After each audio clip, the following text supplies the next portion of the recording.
This is Newsmax TV. I'm Ashley Martella, along with former Florida Governor Jeb Bush. Welcome, Governor. Thank you, Ashley.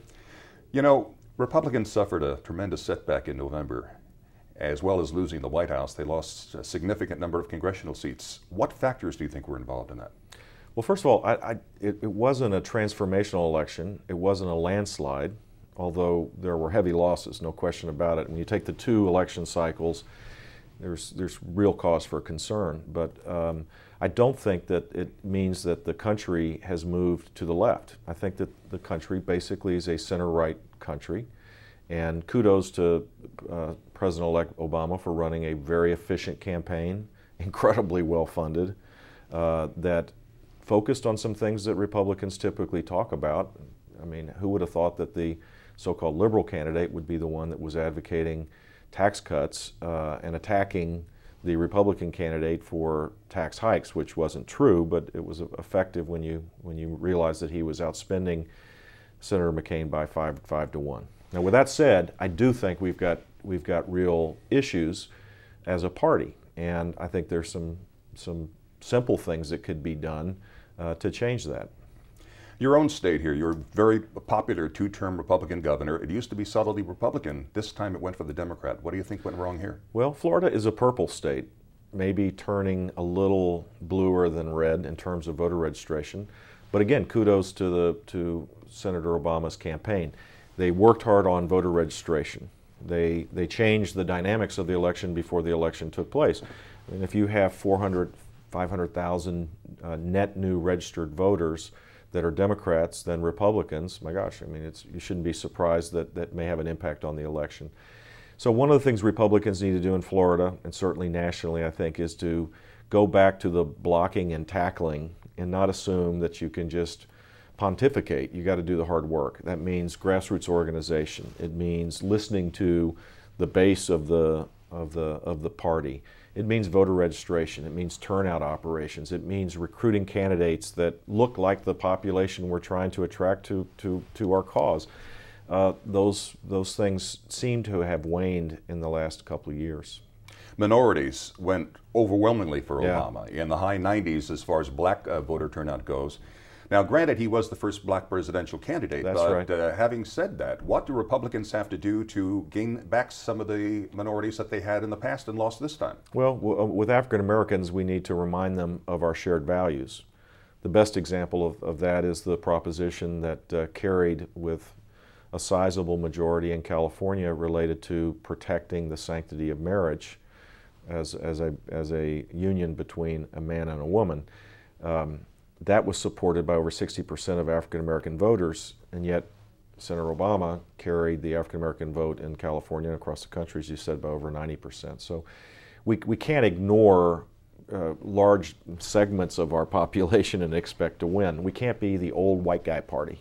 I mean, it's not going to work. The demographics go against us in that regard. Among Hispanic voters, I think we need to change the tone of the conversation as it relates to immigration. In Florida, we've not participated much in the chest pounding and the yelling and the screaming and it drives me nuts when there are substantive policy differences that we can show mutual respect on, but the tone needs to change. And I think we need to recruit more candidates that share our values in the Hispanic community. In Florida, we've done that. I mean, my last election, I carried 60+% of the non-Hispanic, the Hispanic Democrat vote, and 90% of the Cuban vote, and most of the Republican Hispanic vote, and it was a significant reason why I won re-election. There's no reason why you can't attract Hispanic voters. President Bush showed it as well, but you can't do it if you're turning people off just by the way you say things. At the recent RGA convention here in Miami, the Republican Governors Association meeting, a young crop of Republican governors coming up say basically rebuilding the party is our domain. It's got to begin with us. As having been a governor twice yourself, does that make sense to you? Well, it does to a certain extent. I think that there are three things the Republican Party needs to do. In Washington, we need to show humility and be the loyal opposition. I actually think we need to organize ourselves in the form of a shadow government and make it based on policy, not on partisanship.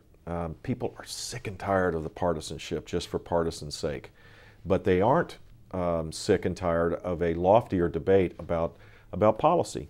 And the Republican ideas, once expressed, are the right ideas. So I would suggest that the Republican D.C. section would be playing defense, if you will, and reminding people that there is a difference, and do so in a way that's focused on policy. At the state level and local level, there's much that we can do to advance our cause, and I think there it is correct that we should be playing offense, and we should have a passion for reform. We can't be Democrat light. We can't just get along. We have to actually be proposing solutions to what appear to be intractable problems as it relates to education, health care, infrastructure. Across the board, there are ways that we can show that we are truly on the side of the people that are concerned about the future of the country without abandoning our principles. And there, you know, Governor Jindal is a great example of a governor who is leading by example and has a passion for reform. That should be the model across the country. Education's right in your wheelhouse, Governor. Any ideas what Obama should do? Obama should defy his core constituency. He should take on the teachers union and be on the side of disadvantaged families who send their kids to schools that almost assure that their children will not have the same opportunities that were afforded them. That is an un-American situation, and there's much that can be done to narrow the achievement gap, and part of it means we need to restructure how we educate kids. We need to use technology, we need to pay for performance for teachers, we need to eliminate tenure, we need to focus early on the fact that we have these huge achievement gaps. We need much more accountability, we need more school choice. And if Senator Obama led that charge, there would be truly a transformation in education, and I, for one, would be his strongest supporter in that regard. His comment to Joe the plumber that he'd like to spread the wealth around, do you think that was just a slip of the lip, or do you think he's really intent on raising taxes? You know, well, he said he's going to raise taxes, so we'll have to take him at his word, unfortunately. The idea, though, the way the press covers this is interesting. It's a non-extension of a tax cut is not a tax increase.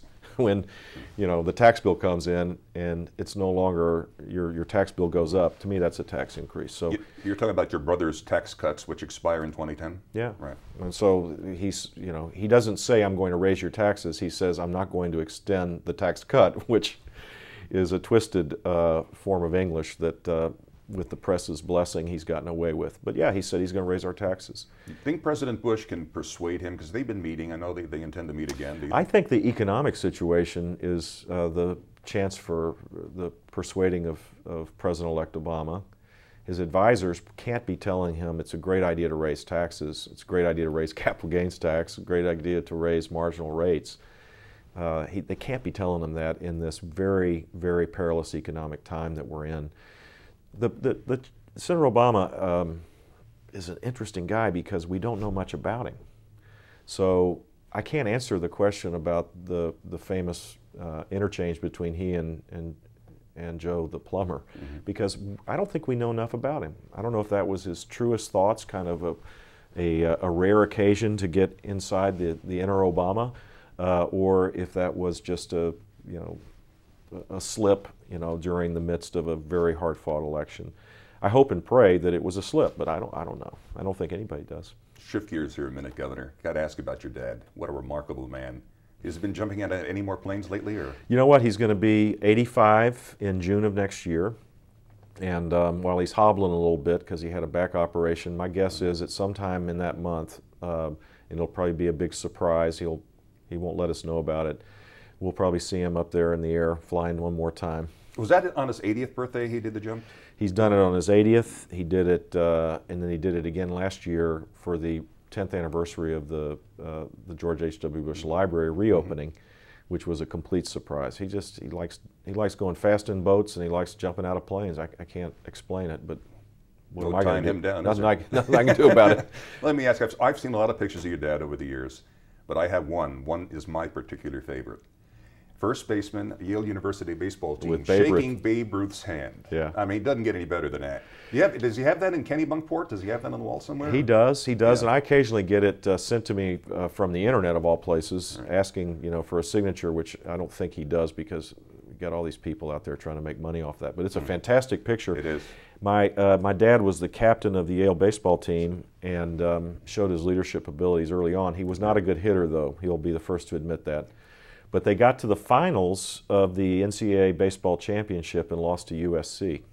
Wow. Pretty amazing. So he still talks about those days Yeah. from time to time. Yeah, when we sit him down, it's you know, for all the folks that have parents, my parents' age and up, I think it's important to remind ourselves how lucky and blessed we are to have them. And whenever I get a chance, I always ask him about his life, because it's just been a spectacular life. If I could be half the man my dad has been, I would consider myself having a really privileged life. How's your mom doing?